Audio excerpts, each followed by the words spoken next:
Welcome, everyone. We are back this week with another podcast. We were not here last week. J-Mac, I don't know if you want to tell the budding audience why we were not here last week. It's a wee bit of a A story, bummer. but A bum it's, note. it's an absolute bummer. Basically, what happened was last Tuesday at work, I started to get a familiar feeling in my downstairs region, a familiar feeling that I experienced in the summer of last year when I was on holiday in Lanzarote that turned out to be a bum abscess, right? So I thought, you know what? Nip it in the bud. I know where this is going. I know how bad it's going to get. I'll go to the doctors and get it dealt with early. So I go to the doctors. They're like, can't really see it. I was like, I feel it. It's like, I know it's fucking there. It's hurting. And he's like, just wait until it gets worse and come back. I'm like, class. That's just, I mean, every other advert. Have you had a cough for more than 3 weeks? Get to the hospital. Have you got a sore bum? Sorry. So I ended up going back on the Friday. They found it. And I was thinking the same thing was going to happen as last time. A wee spray with some cold spray to numb the area, poke me open and just drain me like a fucking Persil capsule. But no, got sent to hospital, general anaesthetic, out the game, full on operation on my perirectal abscess. So I've been in recovery for the last week, so it's been tough. The general anaesthetic had a weird effect on me. It made every muscle in my body feel like it had been to the gym for the first time in 10 years. Doesn't happen very often, but fucking lucky me. But it can happen with it because when you get put under a general anaesthetic, you're essentially getting temporarily paralysed. And basically, sometimes when your muscles come back to life again, they're like, "What the fuck?" So that's basically what happened to me. So I have been in a lot of pain, but here I am sitting here comfortably today, thanks to the wonderful staff at what do you call it, Wishaw General Hospital. Glasgow Hospital. Pardon me. So thanks very much to the staff and nurses at Wishaw General. They were fantastic, and thanks to the random Ned that was in the bed next to me. He was endlessly entertaining. Mate, that sounds nothing worse than having folk finger your arse while it's sore. Well, at least I was asleep for it. You know what I mean? What was my doctor's name? Dr. Bill Cosby. That was his name. No worries. Well, tonight we have a special guest. Big thanks to Brian Trainer from 33 Pictures. Tonight, joining us, he's just running a little bit late, is Eric Buarque. That's how you say his name, Buarque. Yeah, that's right. Confirmed by watching a previous interview where the guy just asked him, "How do you pronounce this?" So, but actually, you can kind of work it out just by looking at it as Buarque. So yeah, Eric Buarque is Bruce Willis's stand-in stroke stunt double, has been for the last 15 years, something like that. So it should be an interesting conversation. The guy, he does have a kind of striking resemblance to Bruce Willis, but you'll see that when he comes through. But yeah, it should be a fun conversation. Absolutely. We all love Bruce Willis. One of my favorite films. How do you rank Bruce Willis films? For Die Hard down. That's the only way to rank Bruce Willis films. Die Hard is pinnacle Willis. Sixth Sense was really good. I just unfortunately had the Big Sense ruined for me. The Big Sense, the Sixth Sense, the Big Sense, the Big Sense. Ving Rhames and the Big Sense. But no, I had my oldest brother, Graham. He went to see it at the cinema and he came back and I was like, "How was the film?" And he said, "Oh, it was good. Can I tell you one bit?" I was like, "Aye." He said, "Bruce Willis is a ghost." I'm like, the thing is, when he told me that, I was like, "All right, cool." I had no idea the significance of that until I watched it about maybe 2-3 months later when I seen it. I burst into the room and was like, "You're a fucking dick, man." That's why'd you have to tell me Kev that? Level. That's Kev level spoilerific. It was like the time I was sitting down to watch $1 Million Baby. Right? I'd never seen it before. I've got it up on the living room telly at my mum and dad's house. I was still living at home at the time.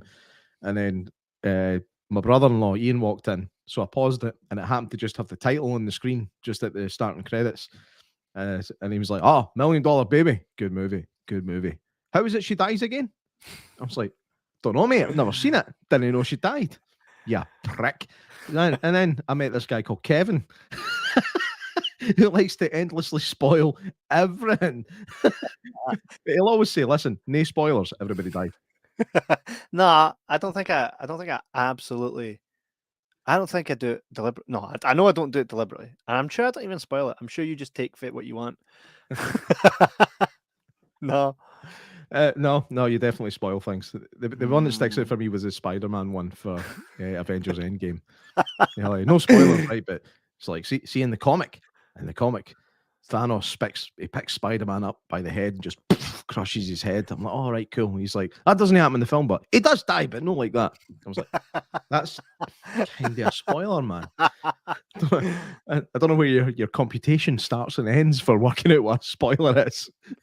Well, I mean, if you told me that Jesus died at the end of Passion of the Christ, I'd be like, well, I know that. That's going to happen.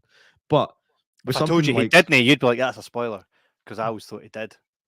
Aye, that's true. I'm surprised you never told me that. Well, you probably saw Passion of the Christ before me. I did. I seen it in the cinema. It was funny, man, because when I was in seeing it, there was clearly a church group in at the same time. All these like middle-aged to senior people came in and sat right down the front. And when they walked out, I've never seen such beleaguered faces in my life. Because every other version of the Passion of the Christ before that was so sanitized. Like every other version of Jesus' story and his crucifixion, it was like he got the thorny crown put in his head, a couple of wee drips of blood down his face, and that was it. Mel Gibson's like, nope. Hey, I actually found this in the shop the other day. It's a very great edition. Nice. 15? When did that become a 15? What was it initially, an 18? It was always an 18. This edition's 15. Deservedly so. This is a Blu-ray and DVD extended edition.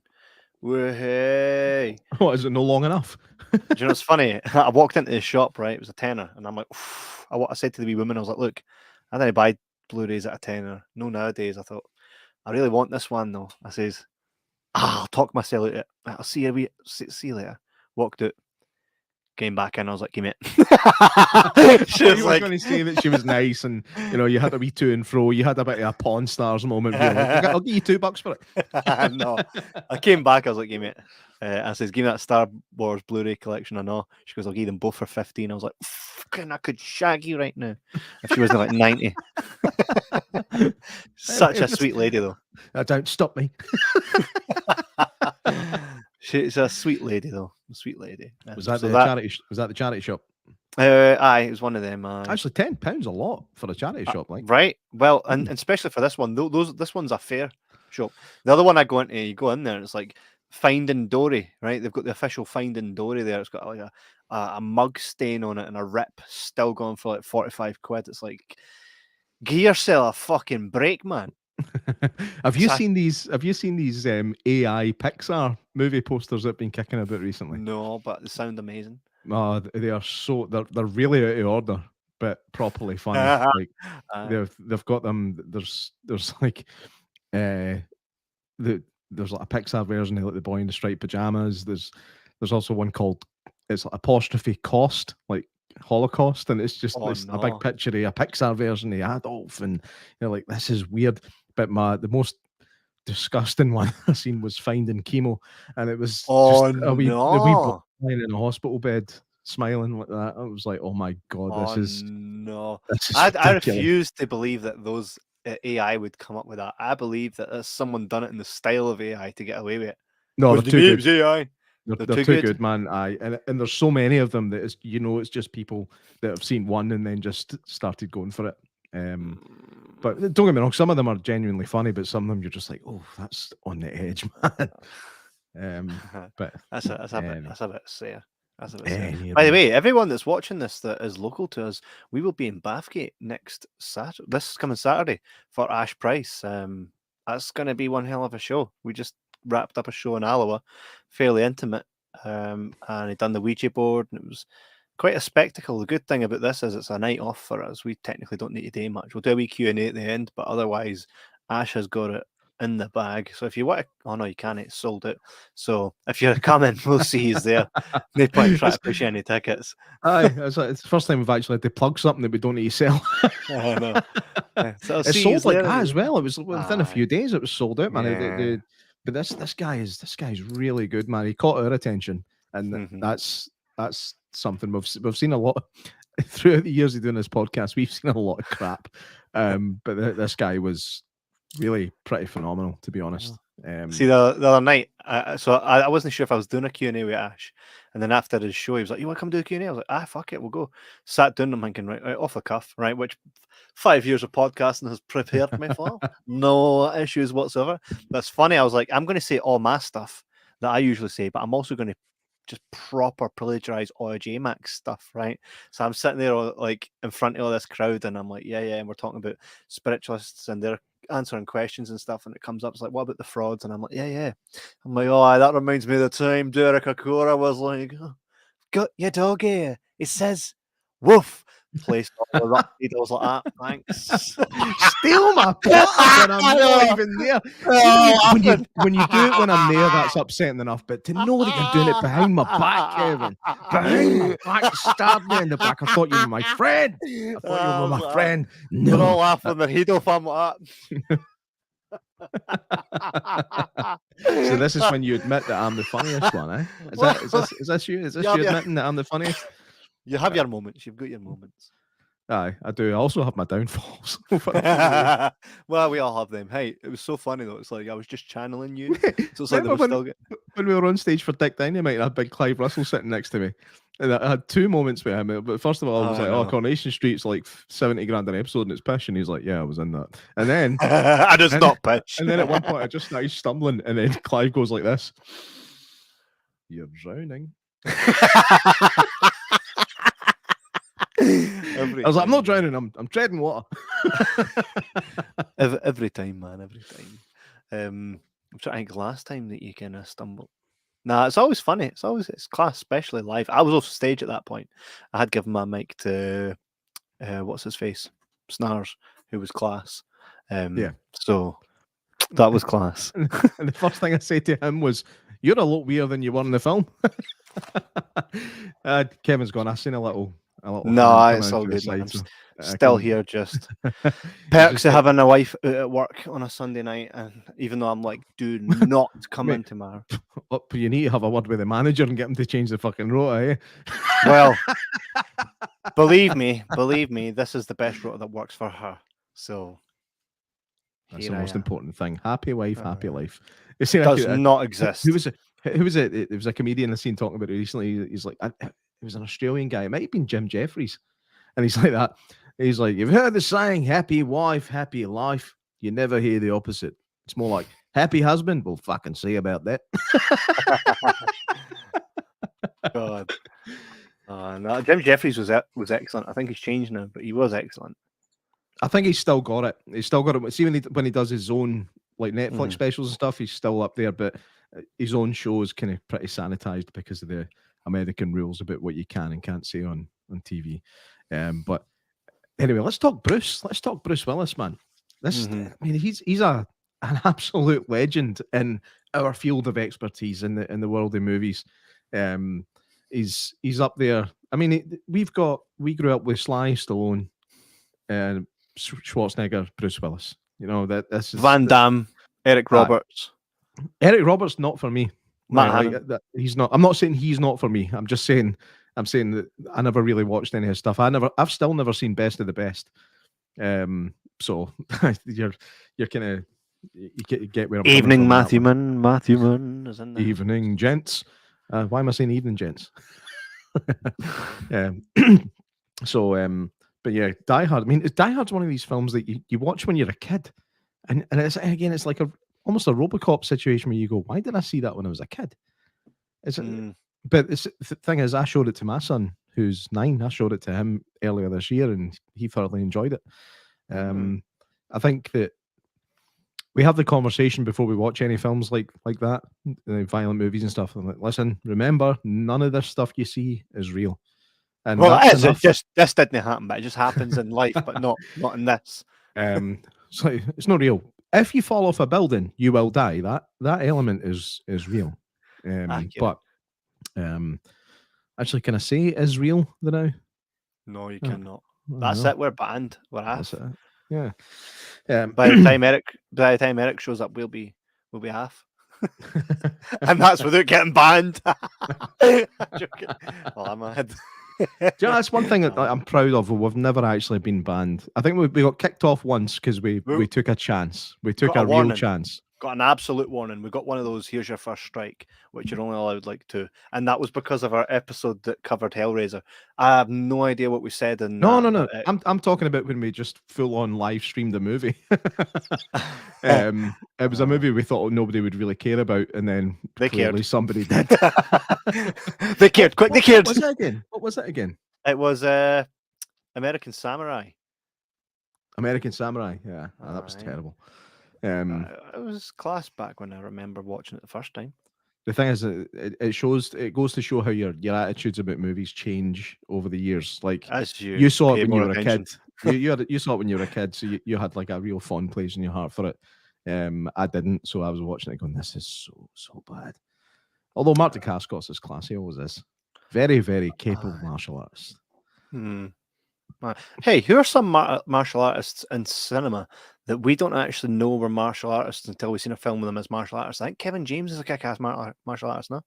He was a high school wrestler, so he's definitely athletic, but he trained in MMA for Here Comes the Boom, and it shows. Do you know what I mean? And he got in really good shape for it. I mean, he wasn't slim, but you could tell by looking at him that he was really strong. You know, very, very strong guy, and like he managed to pull off. I mean, he managed to pull off a martial arts movie, in the shape that he was in. And do you know there's a film coming up right now with Zac Efron, and it's about the Von Erich family. It's a wrestling movie. So do you remember the Mickey Rourke film, The Wrestler? Mm-hmm. Did you watch it? Mm-hmm. So that's fairly accurate for a wrestler's life. Well, was it called the Claw Grip or something like that? It's the new film that basically Zac Efron plays Kerry Von Erich. It's about the famous wrestling family, the Von Erichs. This is a film you will like, J-Mac. Whether you like wrestling or not, you're going to like the film. Very much like The Wrestler. It's going to go into the... I'll be honest, man. I actually wasn't that keen on The Wrestler. I thought it was... I just found it pretty boring. Like, as far as acting went, it was very, very good, but I didn't really engage with the story. Again, maybe with a rewatch after gaining a real, well, what I would consider a real understanding of what wrestling is and the kind of stuff that can go on behind the scenes. Maybe I would enjoy it more now. But I definitely look forward to the Zac Efron one. Matthewman says, I only just found out Texas Tornado only had one leg. I don't even know what that means. Well, I'm looking down here, looking at Eric's. That's why he was called the Tornado. He just kept going in circles. So Eric was in Shot in the Heart. It's a film I've never seen. The Wire, Ladder 49, My One and Only, Blood and Bronze, The Blacklist, great show. Did you ever watch Blacklist? No, my wife did, and our parents did. They loved it. The thing is, it's one of the ones that I will watch because I love James Spader. I think he's awesome. Aye, he is very good. And he's one of my favorite things in the Office, the American Office. He's phenomenal in that. He's one of these guys that you just would hope you would never know. Yeah, his character was fantastic. He was also in The Starving Games, which is a spoof of obviously the Hunger Games, which looks class. I need to actually watch that. Thanks for clearing that one up for me, man. I would never watch that. He's in Death Wish, which is a class film. But the Death Wish was really good. Like as far as remakes go, Death Wish was actually class. In fact, somebody had mentioned it to me recently that they'd watched it again, and I thought, you know what, I'm going to rewatch it, and I haven't yet, but I definitely will. But yeah, I mean, it must be. I can't wait till he comes on. Hopefully, it won't be too long until he's in. 5 minutes. But it must be phenomenal to be able to look back and things like that and go, I worked on that. I was in that. You know, you can see the back of my head there, like.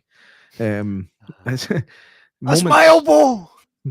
That's what I would be like. I still watch the short film we made, and I'm like, that's me. Look, it's me. It's me. There's me on the telly. I mean, you can do that now if you just put the YouTube app on. You can watch us live on the telly. What? This Oh, right. like This, aye, of course, of course. aye. Folk do that, by the way. Folk have us up on their TV in their I living know room. it's nice. It's nice to know that the people let us into their homes this time on a Sunday without having to rob them.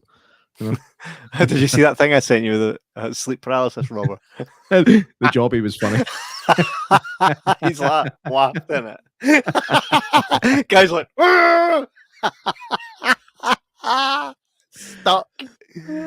Absolutely stuck, man.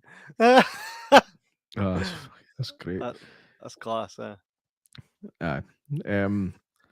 So when it comes to Mr. Willis, let's put Die Hard aside for a minute, right? Because Die Hard is his Mount Rushmore, I would say, Mhm. up to a point. What's your what do you rate behind Die Hard? Well, I do like the Sixth Sense, Mm-hmm.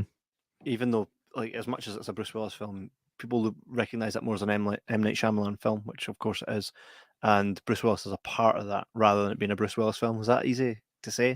Yeah, his character's pretty low key.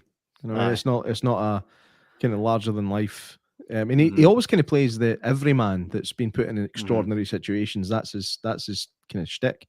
But in that film, like, he is very, very low key. He's a very whispery role. I love Look Who's Talking. Matthew Mann loves Last Boy Scout is awesome. I remember when he punched the guy for Sons of Anarchy, when he punched his nose through his brain. That was class. Because he punches him. He punches him when he's tied up in a chair. He's like, poof, and he's like, "You do that again, I'll kill you." And he does Death it again. Becomes Her is like, class. Poof. Death Becomes Her I haven't seen since I was a kid, and I think there's a lot of stuff in that as a kid that you don't really get. So again, it's probably worth a rewatch. I love Goldie Hawn. I always have. So does Kurt Russell.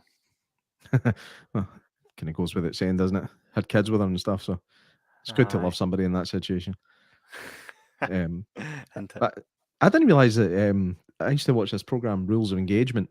It was a comedy show on Comedy Central, and it was Patrick Warburton was the kind of main guy in it, and you had David Spade, and you had Oliver Hudson, who I never realized was their kid until relatively recently. He's in Nashville and stuff as well. You watch Nashville? No, my wife watches Nashville. I just happened to have walked in it a few times. Same.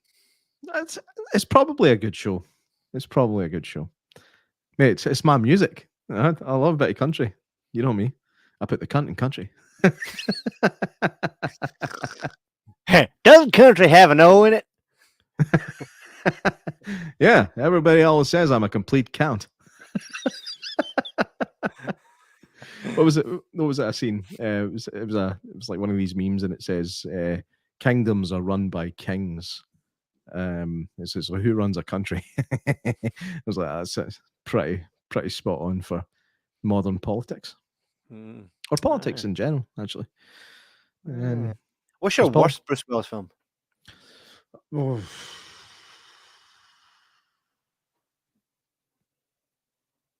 You got me. You have got me. I think even the ones that people considered bad, I always kind of enjoyed. Like Hudson Hawk. Hudson Hawk was a complete bomb. That sounds like something you'd chuck in a microwave for 2 minutes and then complain that it was pish after eating it. I know, but nothing goes in the microwave for 2 minutes, man. Everything has to be at least 3.5. If you do anything for 2 minutes, it's going to be rotten. Ready meals are better than they used to be, though. That's true. No. Remember how minging they used to be, like the microwave lasagnas and stuff you used to get, and it would just be just a plate of mush, literal mush, slop. But now, man, you get a ready meal, you get a curry or a Chinese meal or something. If it's about a $5, you know you're going to be all right. It's going to be edible. £3.50, £3.50. You're on a winner. Sometimes you'll get 3 for £7, and proper winner. Why are we talking about ready meals? This is so funny, man. He's clearly trying to fill a gap until I get but it's what we do. It's how we roll. I don't really eat a lot of ready meals, but when I do, I like macaroni, and it has to be the shite one, because the pish macaroni ones, like, you put it in the microwave, come out, and it's just basically water with pasta. And you're basically just like forking out the fucking pasta as the water drips off it, right? If you get yourself the Cathedral City one, you're on about a $5, right? At least it's edible. It's Aye. edible, right? Yeah. The But Macintosh's meals are good, man. Macintosh, they're call it consistent. macaroni cheese and They're consistent. haggis neeps and tatties and stuff. They're very like they look rotten. Like the haggis neeps and tatties just looks literally like a big tub of shit, but the flavors are amazing. Anyway, I was going to tell you something before we came on air. And I thought I'm going to save it for on air because I want to see you chuckle at it. When I was getting put out under the general anaesthetic, they're like, right, we're going to give you a strong painkiller. It's going to feel like you've had about 5 or 6 gins when this kicks in. I was all right, cool. You're like, yes. So they put it in. I was like, I'm not a drink this weekend. So they put it in, and it was about 20 seconds later. I was like, oh, there that is. That's lovely.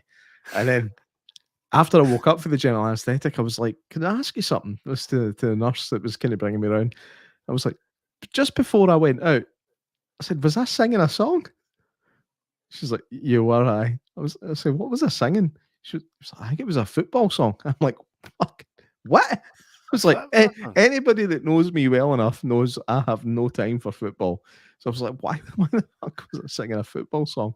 And then I remembered the night before, like when I had my stay over in the hospital, I watched Green Street on Netflix. So I went, was I singing I'm Forever Blowing Bubbles? She's like, forever blowing bubbles out my ass. every shite I do is a Twix, class. But so that was funny. Then I saw another nurse later on. It was like, oh, you give me a right chuckle when you were about to go under. I was like, oh, I was singing. He's like, no. I was like, what do you mean? And he goes, just before you went out, you went, has anybody else in here got a sore arse?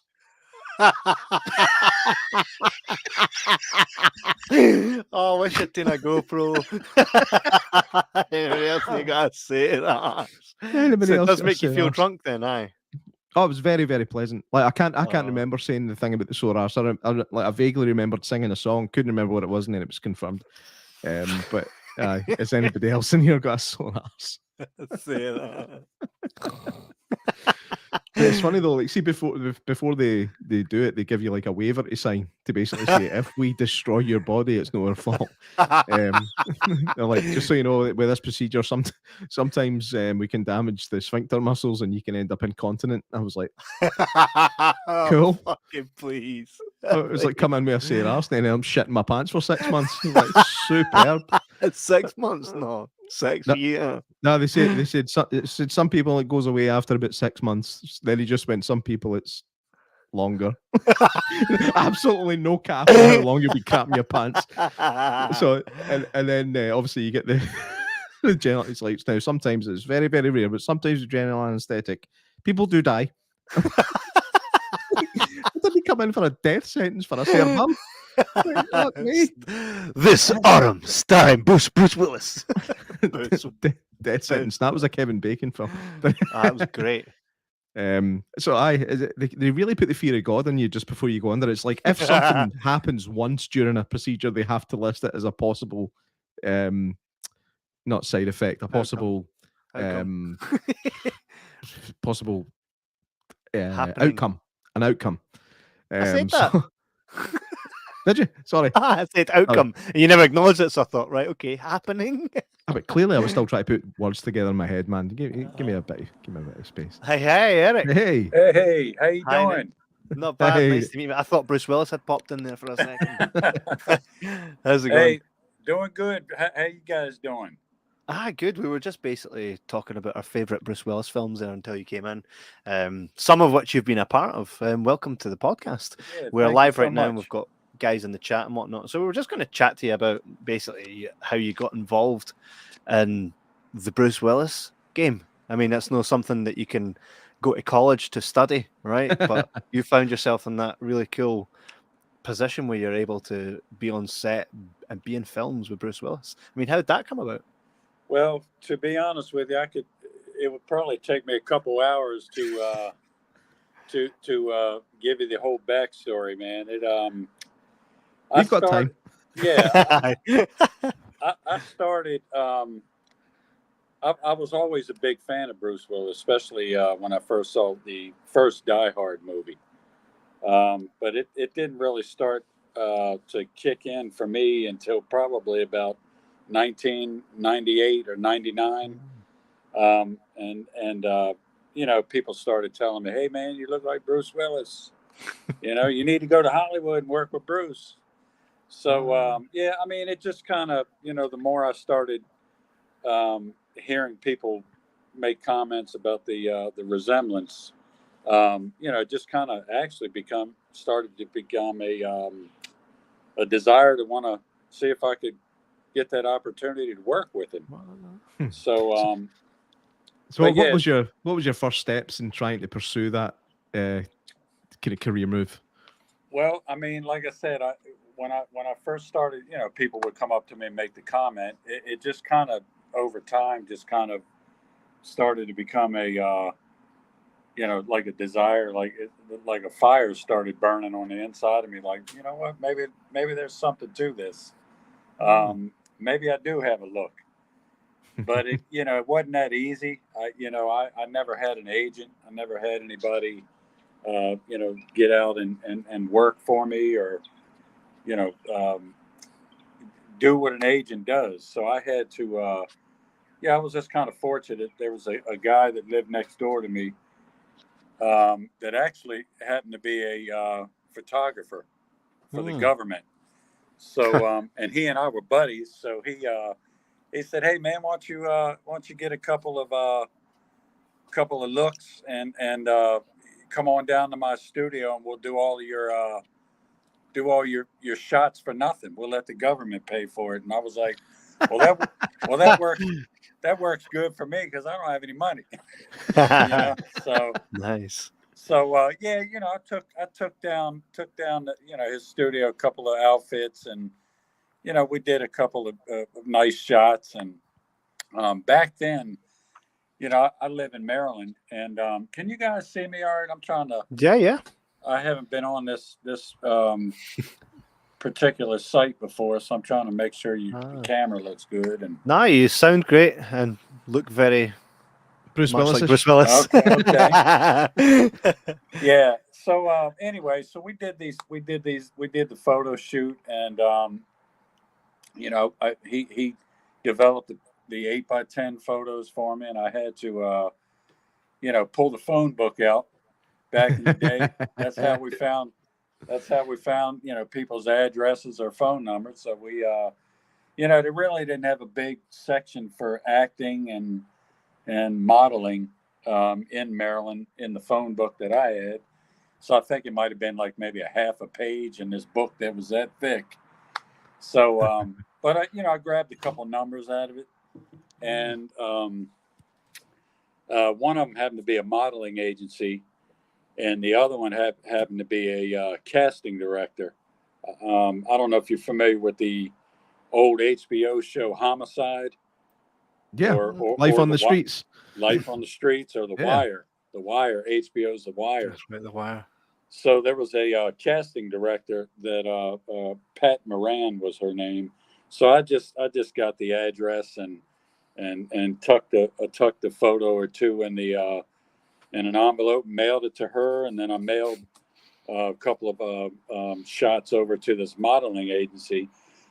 Well, about a year went by, and then I finally got a call from the modeling agency. So I can't even remember the girl's name now. It's been so long. It's been 20 something years ago. But so anyway, she said, "Oh my gosh, where are you?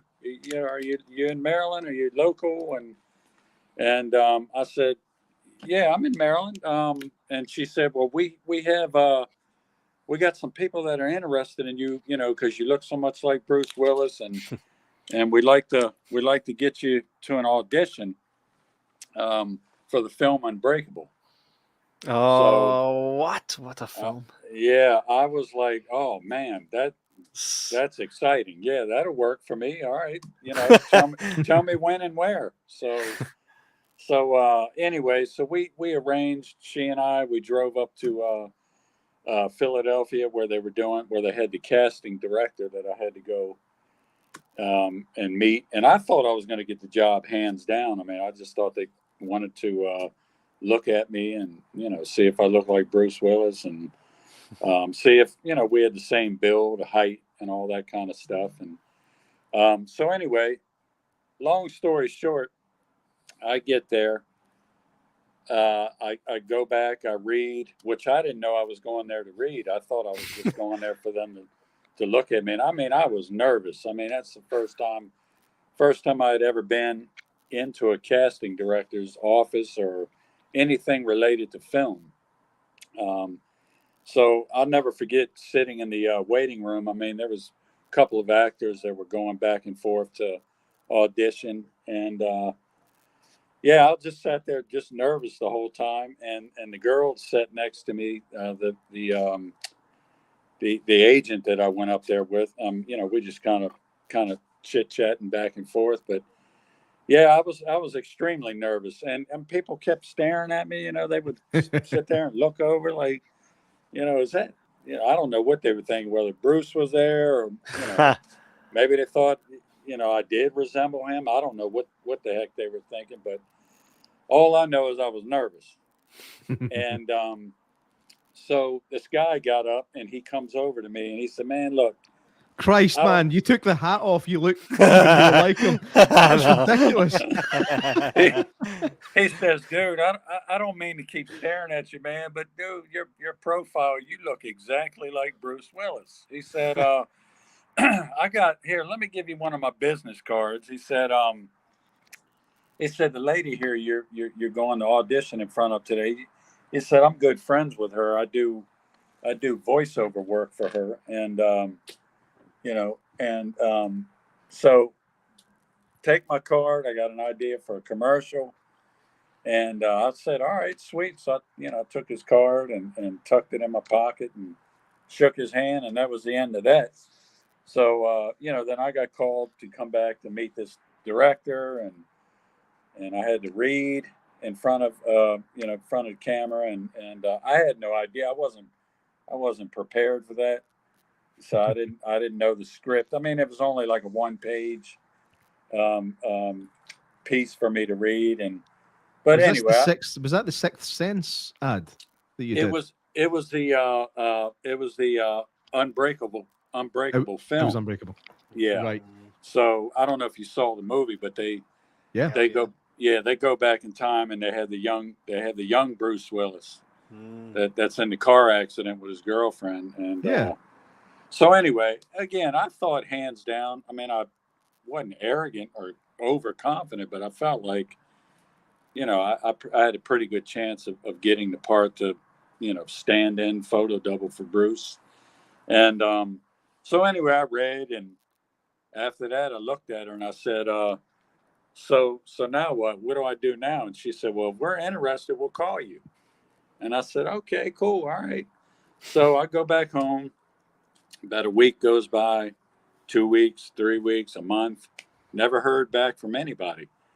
So, that was kind of like the first taste of rejection I got, was, going in there to audition, didn't get called back.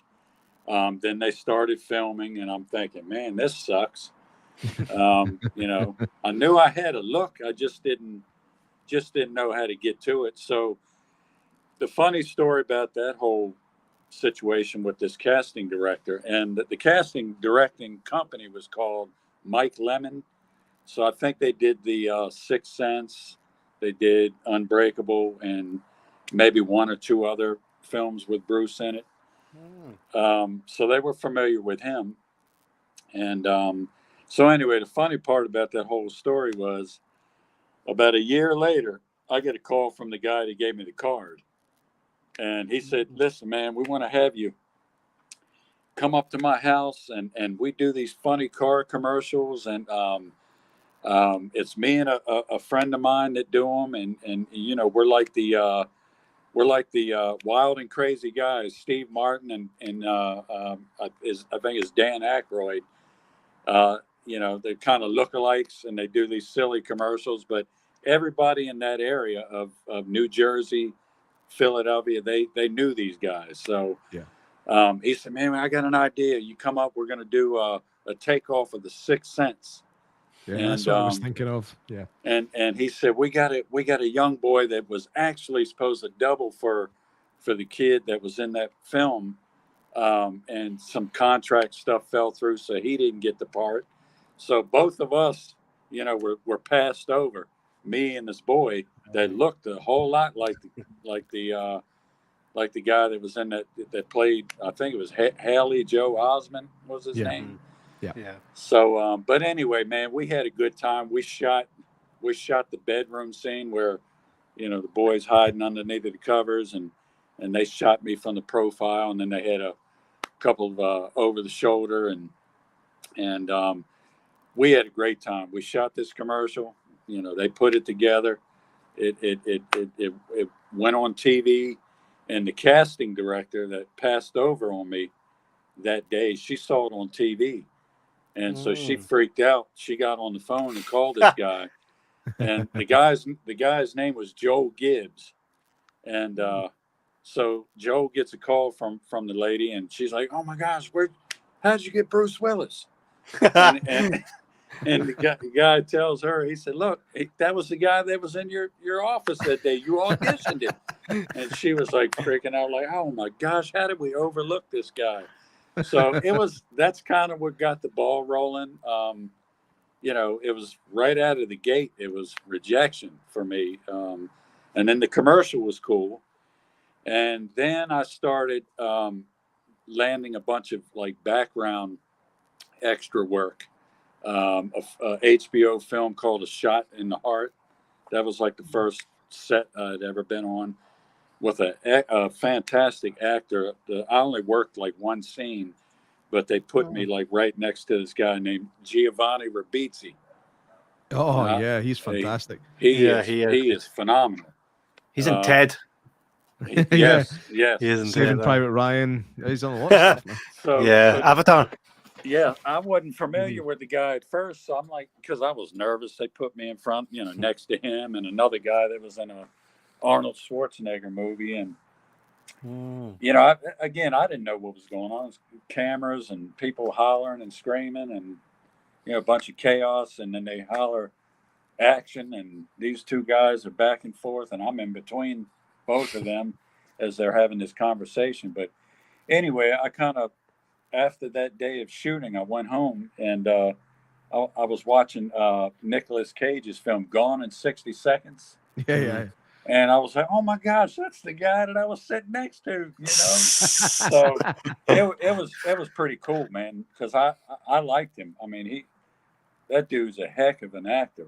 So I mean, I got on that set, and then I got called from, actually, let me back up. That casting director that I sent the photos to a year before that, I started getting phone calls from her for background, extra roles, and that, again, that's where I got my taste of how how a movie set is run, and who's who, what's what, and what goes on, and so yeah, it was really cool. So I got a call for the Shot in the Heart, and then I got a call for HBO's The Wire, and that was a fun set. It was a small set, but there was a lot of good actors on that film, and so they made me a cop, and which I thought that was pretty cool. So I got I played a cop most of the time when I worked for them.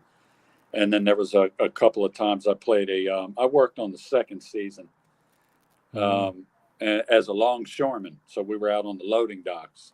Yeah. So I don't know if you ever followed that show. It was pretty good. I think they shot 5 seasons of HBO's The Wire, but it was like so real life, and it was just a good set, a good group to be a part of for that second season.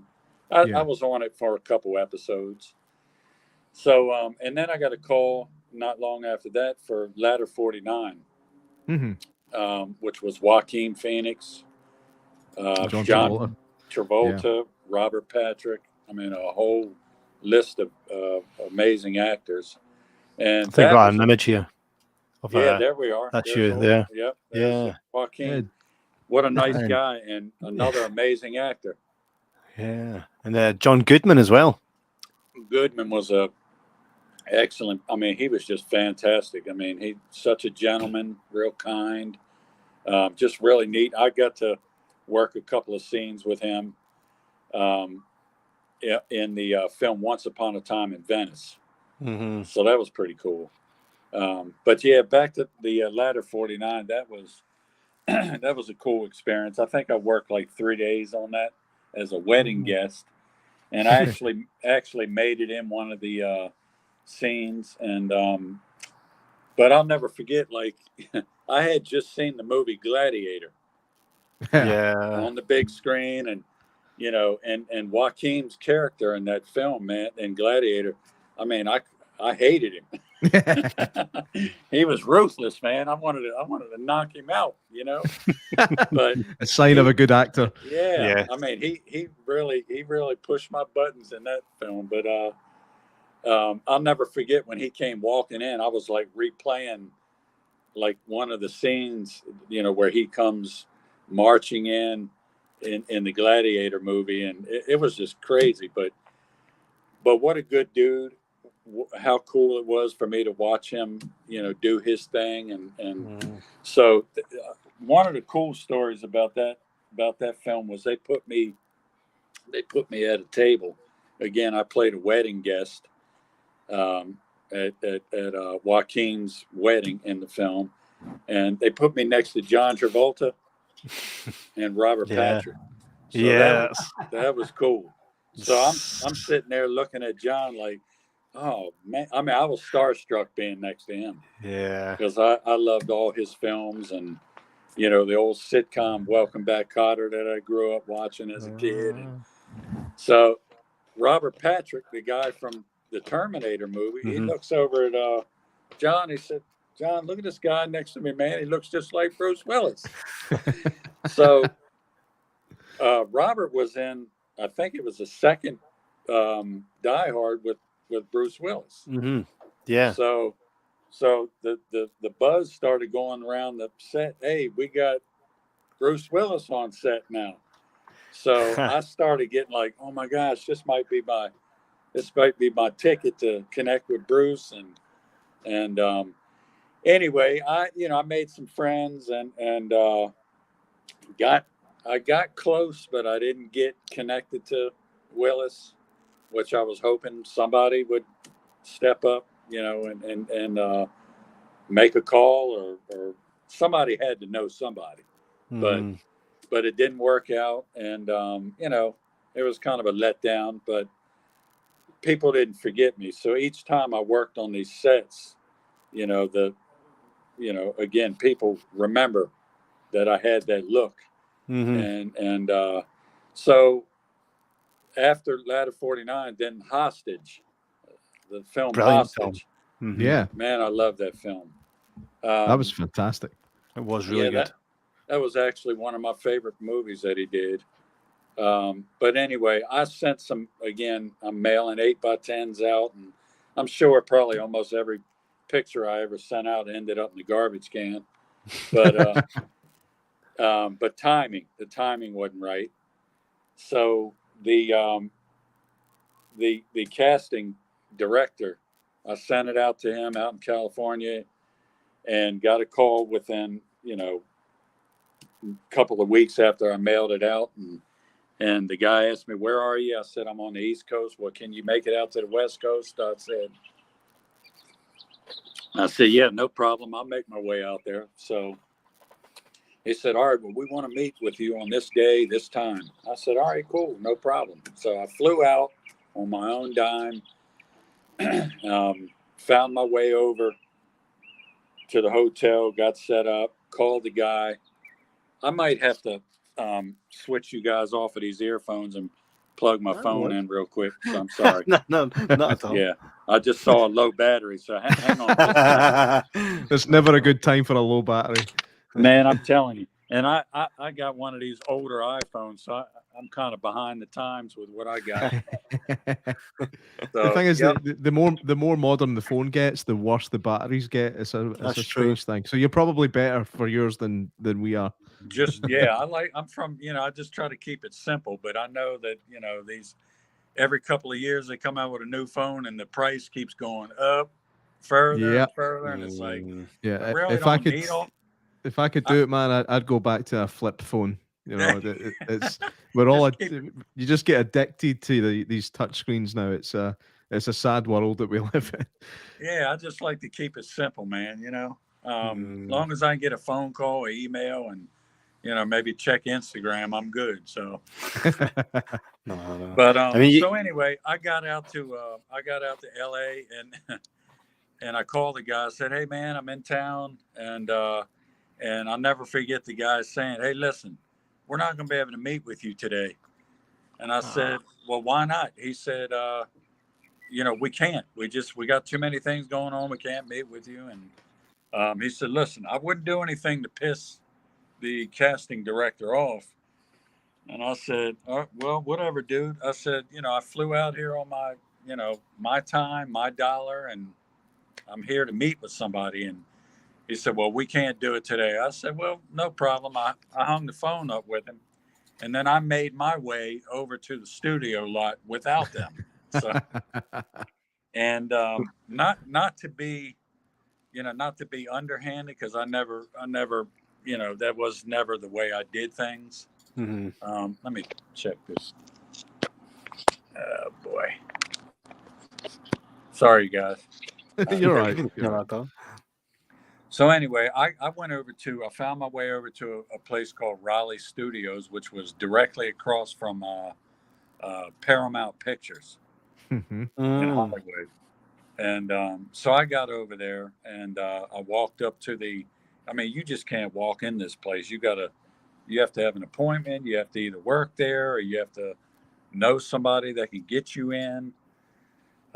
So I just walked up to the guard shack, and the guy said, "Hey, who are you here to see?" And I said, "I'm here to see the production for the film Hostage." And he said, "All right, well, let me call up there and see if somebody will, vouch for you and let you in."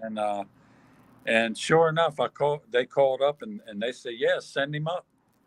So, but while I was standing there talking to this guard, the guys were building sets, like maybe 50 to 100 feet away from where we were. And I'll never forget somebody hollering at, "Hey, Bruce, what's going on, man?" So I said, "That's a good sign. That's a good sign." So anyway, he gets a phone call, and they were like, "Yeah, send him up." So I got to, he told me how to get up to their office, and go in, catch the elevator, go up to the second floor, hang a right, and the office is on the left. So I go in and meet with the one of the I think it was the second AD of the film Hostage, and they had Bruce Willis's picture on the bulletin board next to my 8x10 that I mailed to him. And I thought that was pretty cool. And so yeah, I met a couple of the guys, that were first AD, second AD, and then the guy says, "Come on, man, let's go down the hallway. We'll meet the director of the film." So that was pretty cool.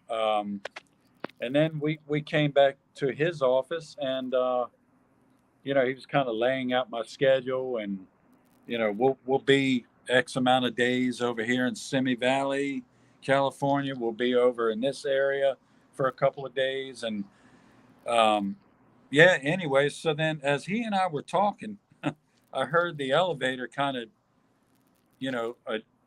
a ding sound. So somebody was getting ready to get off the elevator, and who shows up that day? It was Bruce Willis. Yeah. So he happened to show up out of the blue, and I mean, the guy's eyes that I was talking with, he was like, "Oh my God."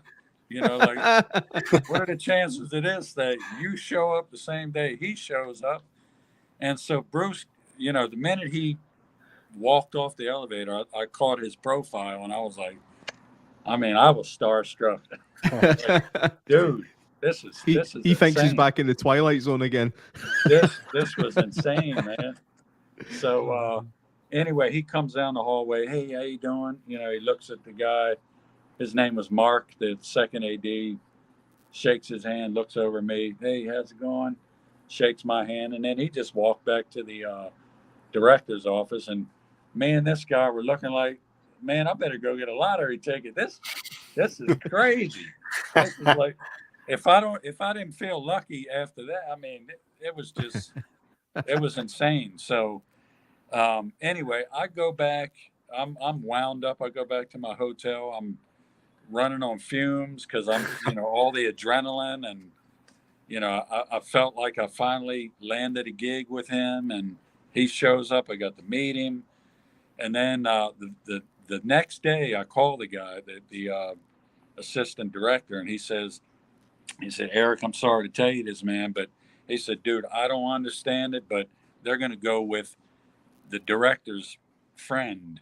And I was like, the director's friend? And he said, yeah, he doesn't look a thing like Bruce Willis. Yeah. And I was like, you got to be kidding me, man. Good old-fashioned nepotism. I'm telling you, I got on that plane, and I mean, I was pretty much kind of in tears the whole flight home. Like, this is ridiculous. So I just felt like, maybe it's not for me. I've had a couple of close calls. I've knocked on doors. Now that door was open, I thought, and then all of a sudden it just kind of slammed on me. So it bugged me, dude. It bugged me. That was 2004. It bugged me for about 2 years. And I would get these Hollywood Reporter magazines. I'd get those magazines so I could find out what films Bruce was working on, and then try to keep on top of what he was doing so I could send photos in. And that's how I found out about Hostage. So, you just didn't have the internet back then where you could punch up something and find out who's who and what's what and where they're filming. So anyway, that was 2004. And then fast forward to 2006, Live Free or Die Hard is in pre-production. Yeah. So they're in pre-production, and I happened to check this casting, I think it was Maryland Film Hotline. So I was checking that pretty often to see if there was anything going on, and they were looking for a stand-in photo double for Bruce Willis for Live Free or Die Hard. Mm-hmm. And the first week or two they were filming right in my backyard. So I was like, all right, well, let me roll the dice again and see what happens. And so by then I had some photos online. Yeah. So I didn't have to mail anything. I was just able to email them over to the, I didn't have to snail mail anything. I was able to email finally. So I sent a couple pictures over to the casting director, and I got a call within probably 20 minutes of sending the photos. She said, oh my God, where are you? Are you local? Are you close by? And I'm like, yeah, I'm like 10 minutes from where you guys are. Well, can you come down? We want to do a fitting and get you in front of the camera and meet the director. And so I show up, and it was actually right across the street from BWI Airport. That's where they had their staging area, where they had all their John McClane's police car and all the cars that they were going to smash up in this movie. And just, there was a lot of those. There was a whole rack of them that he was going to shoot up, or they were going to be shot up or blown up or whatever. And I take it the director's friend, the other stunt double, didn't work out. I've actually got a picture of him here. This is probably who they went with.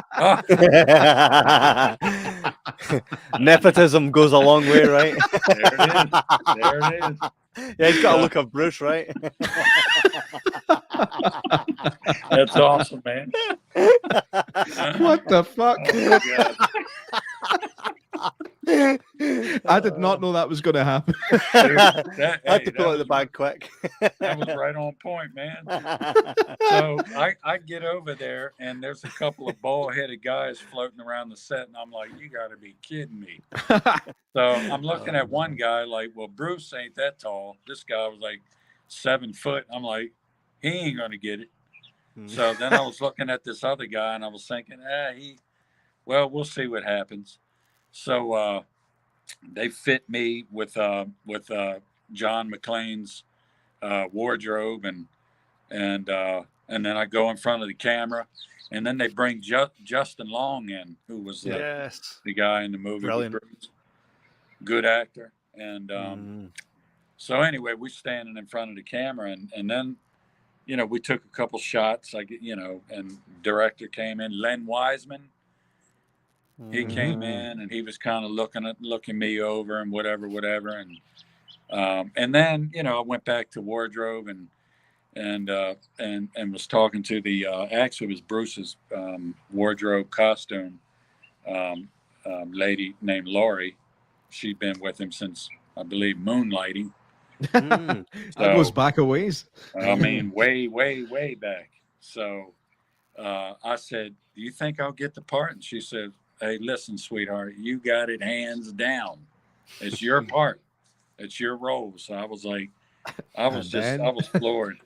That I was so grateful. But the cool thing was, the first AD from the film Hostage was on Die Hard 4. Oh, okay. Right. And when he saw me, he said, man, we never forgot you, dude. We never forgot you. You should have had that part. You should have been working with him then. It shows you the importance in that industry of kind of taking the bulls by the horns and just like, if you decided that day not to go to the studio because the agent wasn't going, none of this probably would have happened. You know, you decided off your own back, I'm just going to go in there and see what happens, and then obviously this all leads on from there. Yeah, and you know, I mean, it was just nothing but persistence. I mean, I knew I had a look, I just didn't know how to get to it. And again, I never had anybody, you know, like an agent that would constantly, you know, send photos out and try to set up auditions or whatever. I knew I had something, and there was something that was like literally like burning on the inside of me. Like, I've got this. I mean, the door's shut in my face, but then I go out to the mall, and 10 people stop me. Man, you look like Bruce Willis. You look like Bruce. Anybody ever told you? You know, did that ever annoy you, or did you always enjoy that side of it? No, because I was such a big fan of his that I thought it was an honor. I mean, you know, and I thought it was pretty. It could have been worse. I mean, I'll never forget when I was on film with Bruce, Once Upon a Time in Venice, and we did a lot of night shoots, and they had me standing in for Bruce. I stood in for every shot that he did, but they had me in this little tiny Chevy Chevette. I don't know if you know what that looks like. I mean, that car was tiny. So, and it was dark, and you know, there's, you know, crew all around the car and cameras and all this stuff, and I'll never forget. I was just kind of sitting there waiting to see who the actor was that was going to come and sit in the other seat for this scene. And I see this big heavyset guy kind of wobbling over, and I'm like, the closer he got, like the more I was like, man, I know this guy from somewhere. And so he opens the door, got in, and I mean, the whole car, boom. It just kind of shifted, like, you know, over to his side. And but it was too funny. And I was looking at him. He said, "Oh, hey man, how's it going?" He thought I was Bruce, and I was like, "No." I said, "I'm the photo double. I'm his stand-in." He said, "Oh man, dude, you had me fooled. I thought you were him." And I said, "Yeah, I guess it could be worse. You know, it could be worse." He said, "Yeah, you could look like me." And who was that? Who was that actor? It was a guy named Adrian Martinez that did the. He did a whole bunch. He's done a whole bunch of film, but he did. I remember him mostly from the State Farm commercials that they run here. The where he was a cheesehead for Aaron Rodgers. I don't know if you remember any of those commercials, but I said, have you? Do I know you from any films? And I just saw the movie Focus with Will Smith. Yeah. And Adrian Martinez was in that, but he's been in a bunch of films, and he, again, like Giovanni, those two guys are amazing actors, and but I just got the biggest laugh out of that. I mean, just to clarify something for anybody watching this who doesn't understand the role of a stand-in, what's the purpose of the stand-in? Is it just to be there to light the shots for him when he comes in, or do you actually appear on camera as well? Is it a mixture of both of these things? The stand-in is what you just said, lighting. Just maybe a couple of rehearsals. And a lot of times, like Bruce he'd sit back with the director. I would do the rehearsal, and then he can kind of get an idea of what he's going to look like doing the shot. Yeah. And I guess, if you favor the actor more, then that helps whoever. I mean, it just helps them see what they're going to look like. Yeah. So, but yeah, I did a lot of standing in toward not toward, but in the beginning of my career, because the way they did cameras and stuff back then was totally different than the way they do them now.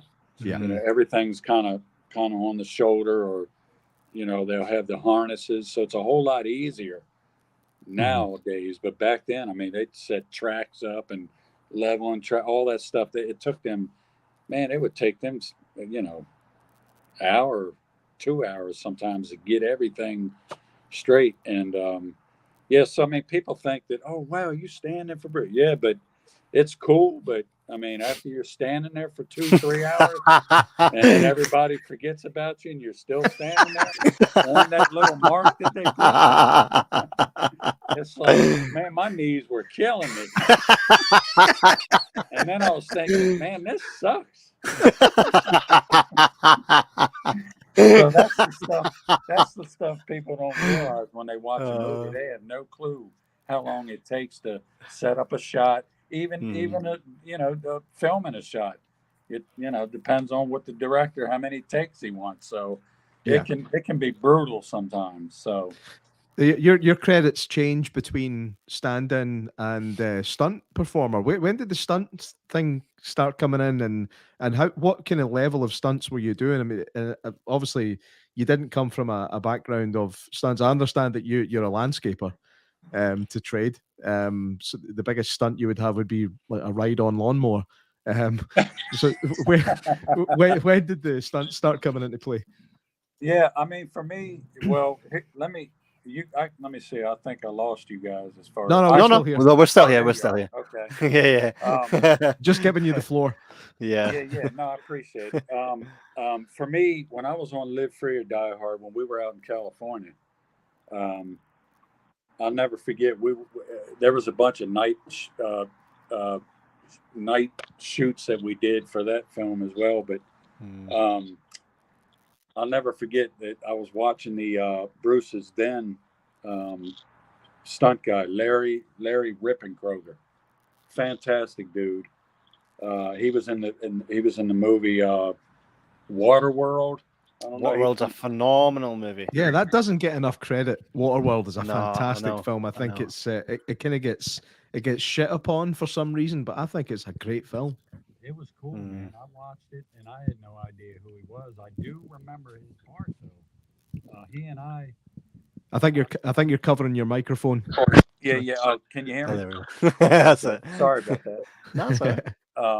Yeah. So anyway, I'll never forget. He and I, when we were in downtown Baltimore on the first week of Live Free or Die Hard, we were kind of leaning on McClane's car, and I mean, it was so cool, man. I didn't even tell you that story when I finally got that big break with Bruce. to finally get that opportunity. I mean, I was on cloud nine to um, get that big break after all those years of close calls and people overlooking me. And I mean, I just felt like that I can look back now and see that it was timing, and sometimes it's not the right time, sometimes you have to go through things in life to learn, grow. The rejection helps you, build some tough skin, and I mean, life's not easy, and I hope my story, one day if I can tell the whole thing, that it'll inspire somebody, because I had this dream to work with this guy. I mean, yeah, it might have been a far-fetched idea. I mean, he lived in California, I'm in Maryland, and yeah, I have a resemblance, but how do I get to this guy? How do I get close enough to where one of his people, if not him, would say, yeah, he does look like me. Let's give him an opportunity. So it took me a long time to get in. And I mean, there was a bunch of times I was ready to quit. A couple times I was kind of almost like angry and in tears, but I didn't give up. I didn't quit. I knew I had something, and so I kept pushing, and kept pursuing it, and toughness, and tried to, just grit and keep going for it. And eventually it paid off. But yeah, the coolest thing for me, with one of the highlights of this whole career that I had with him, was when I don't know if you remember that scene in Live Free or Die Hard, but he and Justin Long are in the cop car, and they're at an intersection, and they're talking back and forth, and then the light turns green, and just before Bruce goes, this trash truck runs the red light, or runs the green light, because that's what the terrorists did, is confuse all the lights and stuff, and the traffic lights, and so anyway, the trash truck comes speeding through the light, smacks a cab right in front of Bruce's car, and then he jumps out of his car, jumps up on top of the hood and on the roof, and so I had to do all that before he did it, and I'll just never forget that feeling. I mean, being on top of that car with that leather jacket, that stuff, the clothes that he had on, cameras, pointing. I mean, it was just an amazing, ride for me. I mean, and just feeling for me to think to myself that after all these years, I had finally made it. And my mom, I'm gonna give her a shout out, who's no longer here, but she was like she was my biggest fan. And she passed away like 2 years before that before that movie opportunity. So I'll just never forget. She flashed in front of my eyes, thinking how proud she would have been. And then just the whole thing was amazing, just to get that opportunity. The place was going bananas. There was people everywhere, hanging out of buildings. The news was there, the people taking pictures. And I mean, it was like I was on cloud nine. I mean, it was such a rush.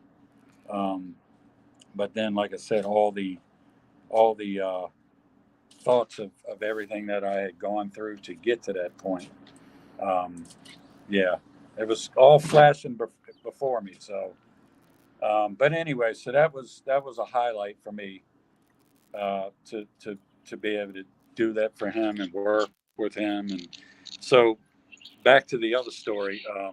Bruce's guy was walking through a stunt where he was on the fire escape on the second floor, and we were kind of looking over our schedules. It was nighttime, and I'll never forget. Like they had like a machine that was a steam simulator. Yeah. So it had steam floating up to this this fire escape, that was metal, iron. But anyway, we were looking at our schedules, and all of a sudden we heard this loud thud. Hey, I'm sorry, I got a buddy of mine coming over. How you doing, man? I'm doing a podcast. Yeah. And clip. That's my nephew Dawson, man. Couple guys in the Hey. for Bruce Willis, man. Hey. Yeah, that's awesome. This guy's a hunter here, man. He'll have his own hunting show one day. Yeah. So yeah, man, it was a crazy event because Larry was walking through the stunt that they were going to do, and then all of a sudden we heard this loud thud, and he had fallen from the second floor down and smacked the asphalt, and he wasn't moving. We thought he was dead, and so fortunately, and thank God he survived. I mean, he was broke up, but that was the end of. He didn't come back to that movie. He had several broken bones, and he was in bad shape. But they were asking me, "Hey, do you do stunts?" And I'm thinking, "Oh, I do." Man, a position just came available. Hey, y'all ain't killing me.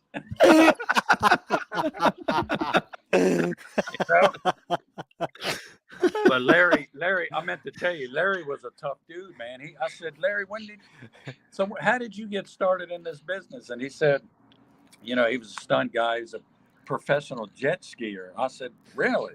Never heard of that, but all right. And he says, yeah, you remember that movie Waterworld? And I was like, yeah. He said, that was me that did that stunt where I jumped up, went underwater, and then popped back up. And I was like, dude, I think that's the only thing I really remember about that movie. I mean, that was totally off the hook. That and the webbed feet. The webbed feet, yeah. That was I mean, but this guy, I watched him during these stunts, like now we're downtown Baltimore City. I mean, you got blocks, street blocks, and he's taking this car and like turning on a dime at a high rate of speed as his helicopter is flying in between these buildings.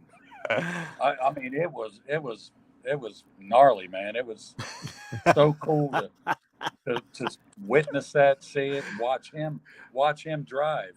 He ended up coming back and working with Bruce, I think, in the film, Surrogates, but also he did Bruce Willis's.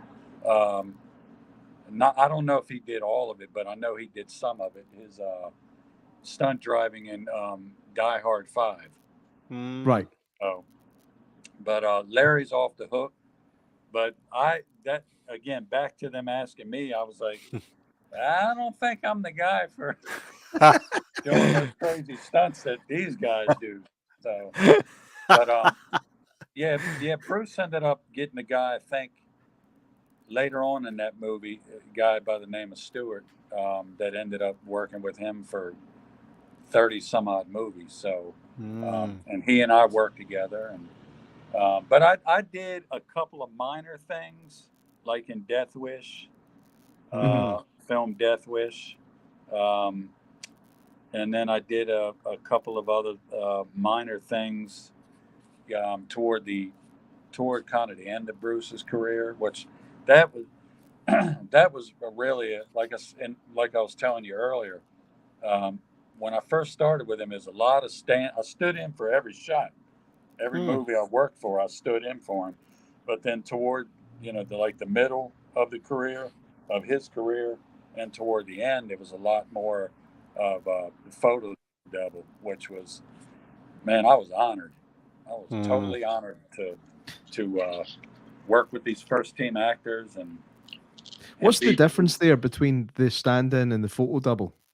Oh yeah, I mean, again, it helps to look like you're man or woman, whoever it is you're standing in for. But like a photo double, if you look like the person, I mean, they can just use you in so much more of the shots. And so that was exciting. That was really exciting for me, was to study him during whatever film we were working on, and I had to pay, really close attention as to what he was doing, during each scene, and did he have the phone in this hand? Did he, whatever it was, you had to pay, really close attention as to what it is he was doing, because when it was my turn to photo double, then they would flip the camera around, go over my shoulder profile, and they really did get some wide shots. I mean, sometime a couple close-up shots too, but it was just such an honor, man. Such an honor to work with him, work for him, and to be the best Bruce Willis I could be for him. So you should write a book. I've had a few people tell me that. I got a couple of things in mind. It's just back to what I was saying earlier, timing. I mean, we want things that kind of happen right away. All of us are like, it's hard to be patient for anything, but but you just got to keep grinding. If you know you have something, I mean, I don't care what it is.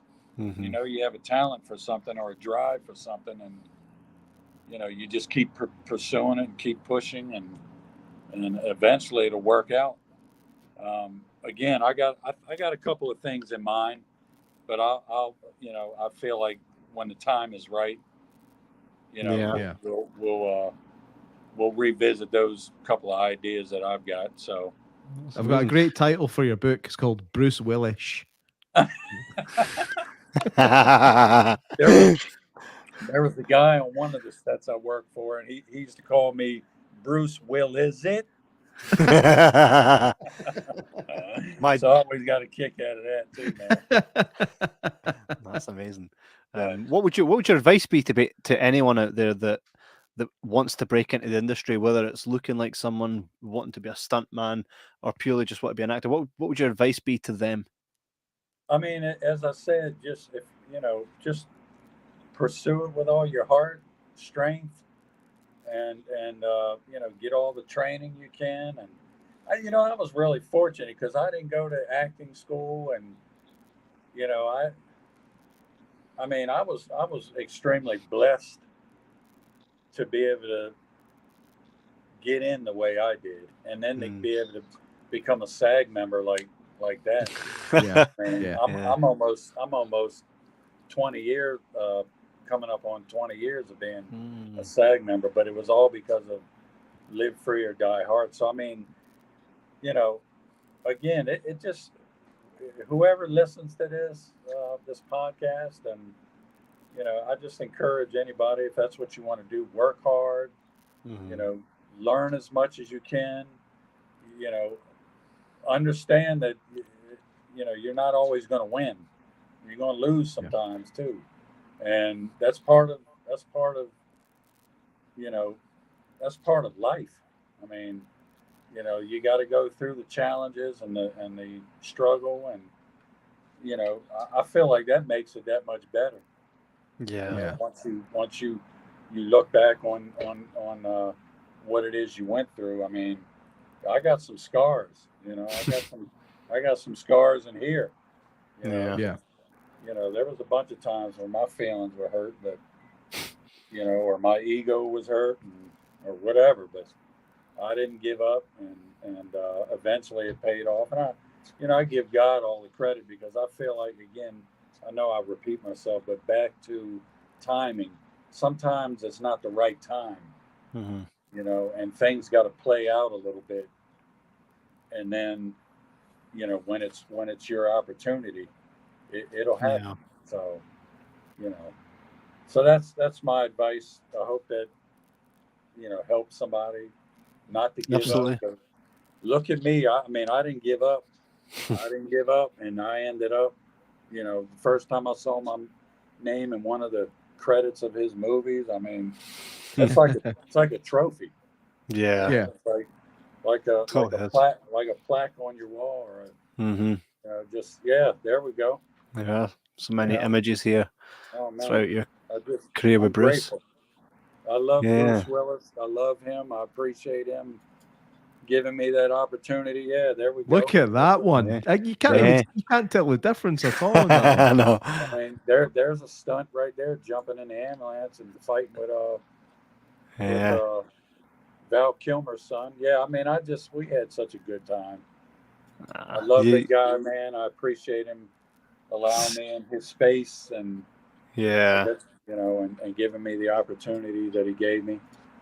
And yeah, you know, a shout out to Stephen Eads, the guy that took me under his wing, and you know, gave me the opportunity to work with Bruce Willis. So that's I'm amazing. grateful, man, and I'm grateful you guys have me on again. No, our pleasure. Hope it inspires somebody. So absolutely inspires us. Absolutely inspires us. And thanks to Brian Trainer for hooking us up together. First thing he said. He's a good dude. I had to listen to him real quick. He's kind of hard to understand his accent. Yeah. I know I got an accent, you know. People always ask me, man, where you don't sound like you're from Maryland. You sound like you're from the South or whatever. But you know, yeah, he's a great guy, man. Really nice guy. Got a big heart. Yeah, yeah. You've done real well to understand our accents through the whole podcast. So no, you guys are awesome, man. And Brian, if you're listening, thank you, brother. Appreciate you. Absolutely. Janice says it was wonderful listening to you about your life, which is brilliant. Janice is a regular here, a regular listener here. That's awesome. Thank you. I appreciate it. Hey, it's been amazing. Thank you very much for giving us your time there, Eric. You're always welcome on the show, especially. I mean, who knows what's next for you? Whether it's a book, right, doing the conventions, and everything that you're getting up to. Be sure to keep in touch, and we can always chat about what's up and what's happening next for you.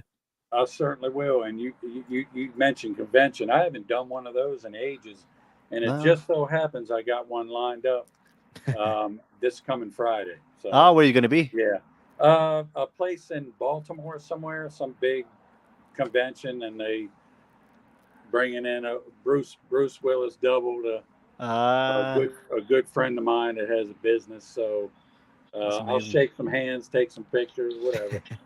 Yippee-ki-yay. Yippee-ki-yay. Absolutely. Thanks very much, mate. Thank you. And again, we look forward to seeing what you do next. It's been a real pleasure speaking to you, and it's the closest we'll ever get to speaking to Bruce Willis. So you've been able to give that to us. So there's another piece of good that you've done in this industry for us.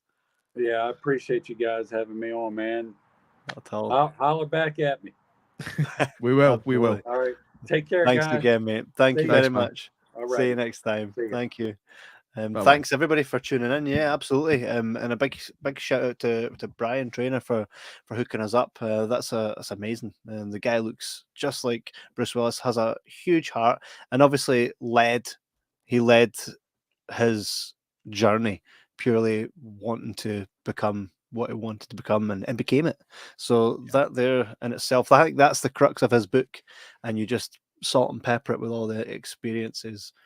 Guys, make sure to go and follow 33 Pictures, which is Brian Trainer's company. He does a lot of short films, and he'll be doing a lot of cool stuff in the future. So make sure you give him your support. He hooked us up tonight with Eric, which for us was phenomenal. And I can't say any more good stuff about all these people here tonight. Janice, Knight, y'all also, and we love you guys. J-Mac, would you like to say anything before we close? No, just thanks again to Brian and Eric for coming on. Amazing. It's great to get these stories from kind of inside the industry to see how things work. And again, it goes to show you that when you really want something, you really have to just grab the bull by the horns and go for it. Things will get in your way, but you just need to kick their arses out of the way and just take it on yourself to be who you want to be and do what you want to do. So yeah, it was a blast. Absolutely. Like, subscribe, do all that cool stuff, and we'll see you guys next week. Some really cool stuff coming up, but you have to like, follow, share, and all that stuff, and you'll see next week what's next. Thank you very much. I have been Kev, as always. J-Mac. I have been me.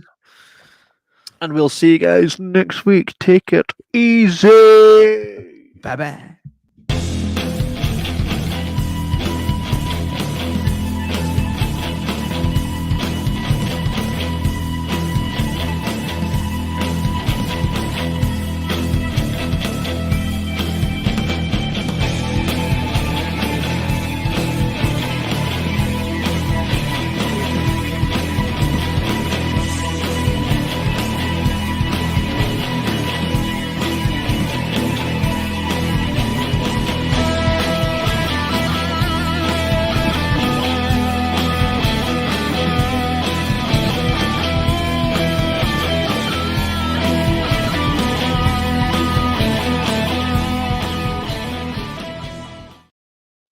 I tell you a secret?